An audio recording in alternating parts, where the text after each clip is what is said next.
Kita tahu kalau salah satu PR terbesar timnas Indonesia sekarang adalah ketiadaan goal getter tajam. Sebab selama ini rataan gol yang tercipta lebih banyak muncul dari lini kedua, di mana artinya secara efektivitas skuad Garuda masih terbilang minim. Dan itu terbukti nyata di laga kemarin ketika melawan Filipina maupun Irak. Nah, tentu saja ketika main di round 3 dengan lawan yang jauh lebih kuat, pasti Indonesia butuh yang namanya efektivitas. Karena sudah pasti, ketika misalnya Indonesia bermain melawan tim-tim langganan Piala Dunia macam Jepang, Iran, Korea Selatan, Arab Saudi, hingga Australia, kita nggak akan dapat banyak peluang.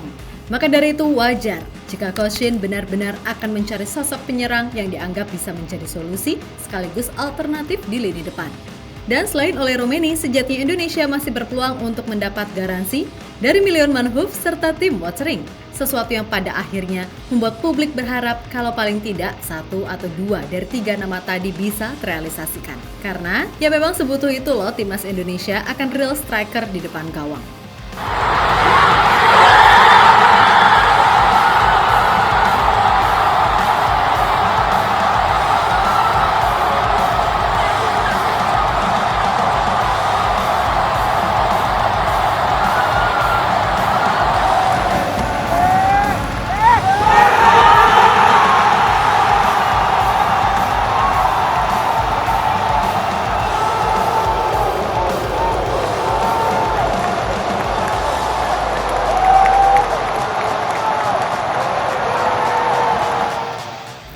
PSSI bersama Sinteyong terus berpacu dengan waktu untuk mencari para pemain diaspora yang tersebar.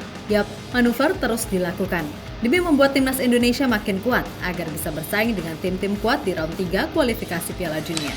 Hal itu lantaran skuad Garuda sendiri sangat-sangat berpotensi berada satu grup dengan tim-tim langganan Piala Dunia macam Jepang, Korea Selatan, Iran, Arab Saudi, hingga Australia. Maka dari itu, jika nggak mau nih bernasib sama dengan Thailand dan Vietnam yang babak belur di round 3 pada 2 edisi terakhir, Indonesia benar-benar harus menyiapkan tim ini demi paling tidak mengunci posisi 3 dan 4 untuk kemudian membuka peluang lebih besar melalui round 4.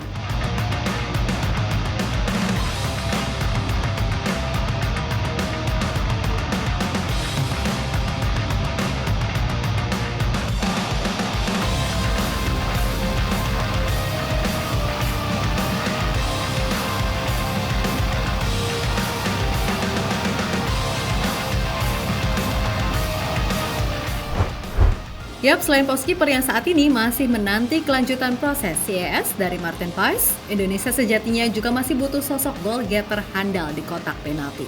Dan sejatinya itu adalah PR yang mulai dari Coach Shin masuk sampai detik ini masih belum ketemu solusinya. Di mana Coach Shin udah mencoba banyak nama, terutama dari para pemain Liga 1. Namun hasilnya ya gitu-gitu aja.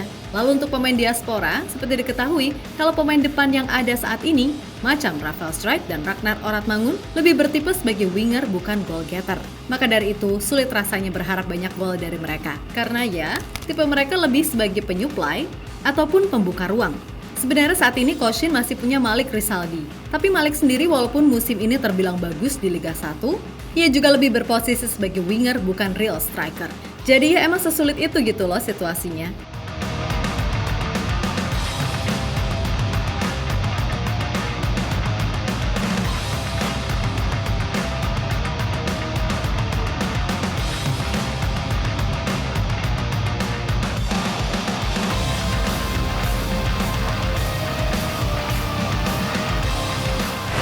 Yap, kekhawatiran publik sejatinya juga dirasakan oleh Coach Shin. Dan seperti yang ia sampaikan di laga versus Filipina kemarin, Coach Shin berkata kalau ia memang masih akan mencoba mencari sosok goal getter terutama dari Eropa.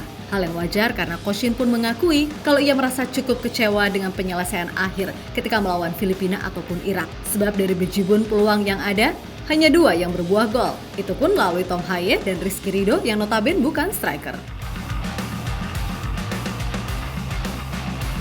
냉정히 얘기하면 공격수들한테는 그렇게 후한 점수를 줄 수가 없습니다. 더 분발해야 될 것이고 또 공격수 라인을 더 찾고 있습니다. 만약에 우리 인도네시아 피가 흐르는 선수들이 좋은 선수들이 계속 있다면 분명히 계속 추진할 것이고요. Lebih lanjut, berkaca dari apa yang dikatakan oleh Coach Shin, sebenarnya Indonesia sendiri punya beberapa opsi untuk sektor depan. Dan semua tahu kalau nama Ole Romeni adalah yang paling diinginkan. Meskipun musim ini Ole diterpa cedera sehingga hanya memainkan 15 laga di Eredivisie dengan 1 gol bersama FC Utrecht. Akan tetapi, Ole mengaku sudah fit 100% dan siap kembali menemukan performa terbaiknya lagi musim depan. Nah, alasan publik berharap banget kalau Ole segera memantapkan hatinya untuk Indonesia karena ia dinilai sebagai penyerang paket komplit yang bisa memberikan nilai tambah untuk Indonesia. Yap, sebagai penyerang, Ole ini dibekali skill, kecepatan, visi bermain, serta positioning yang bagus. Dan dari rekam jejaknya di usianya yang masih 23 tahun, pengalamannya di Eredivisie jelas nggak usah diragukan lagi. Bersama NSC Nijmegen, ia mampu mengemas 12 gol dan 8 assist dari 77 pertandingan. Lalu bersama FC Emmen, Ole berhasil mencetak 14 gol dan 5 assist dari 51 pertandingan. Maka dari itu, dengan segala potensi yang ada, wajar jika publik berharap ia akan jadi striker utama di skuad Garuda.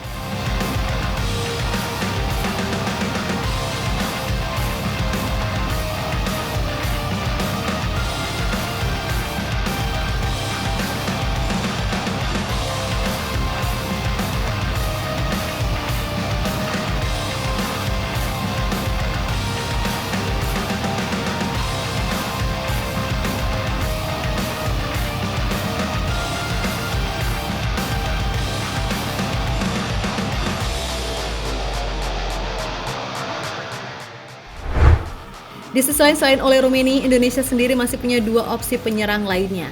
Yang mana ia adalah Milan Manhoef yang musim ini mampu mengemas 4 gol dan 1 assist dari 14 penampilan bersama Stoke City di sepanjang paruh musim Championship. Meskipun peluang Indonesia untuk menggait Manhoef agak sulit karena pemain 22 tahun tersebut masih berambisi membela timnas Belanda, karena bagaimanapun ia masih masuk menjadi salah satu penyerang potensial Belanda usai tampil bagus bersama Vitesse dengan 16 gol dan 14 assist dari 88 penampilan. Namun apapun itu, segalanya masih bisa terjadi.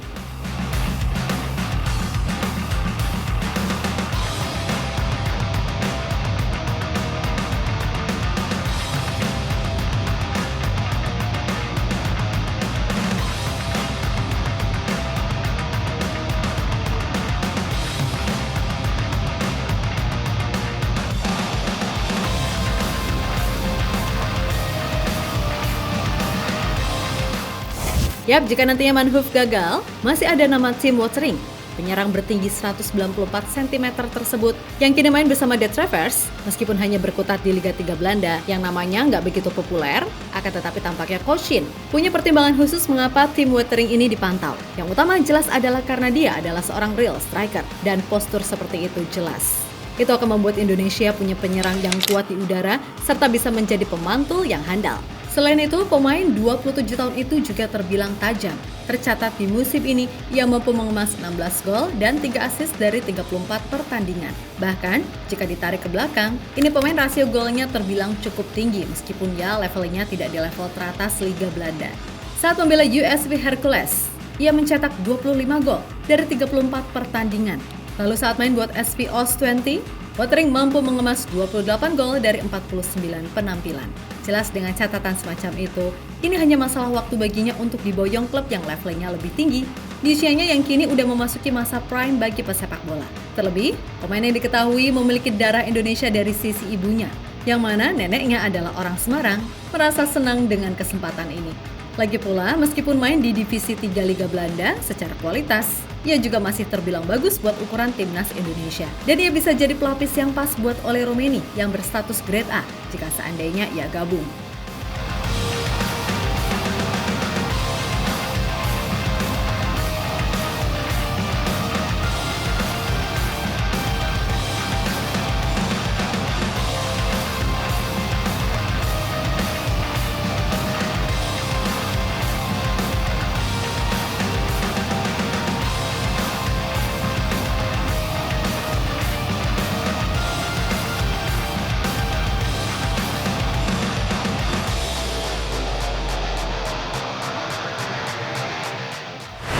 Ya, pada akhirnya kini menarik dinanti manuver satset apalagi yang akan dilakukan oleh PSSI bersama Coach Shin.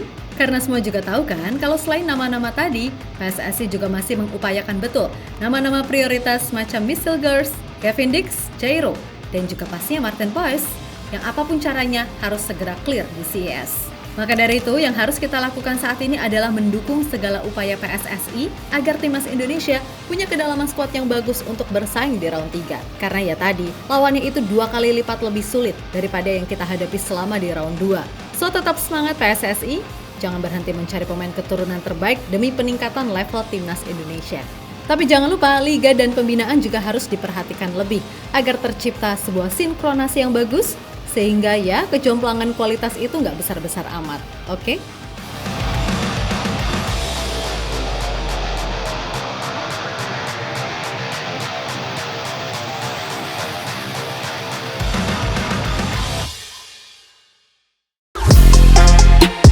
Halo, izin iklan sebentar ya guys. Jadikan ruangmu bernuansa timnas. Temukan beragam poster dinding, sepak bola dan timnas dengan desain menawan, kualitas premium dan harga yang tidak akan menguras kantong. Segera klik link Shopee di deskripsi video ini dan dukung timnas dengan sepenuh hati.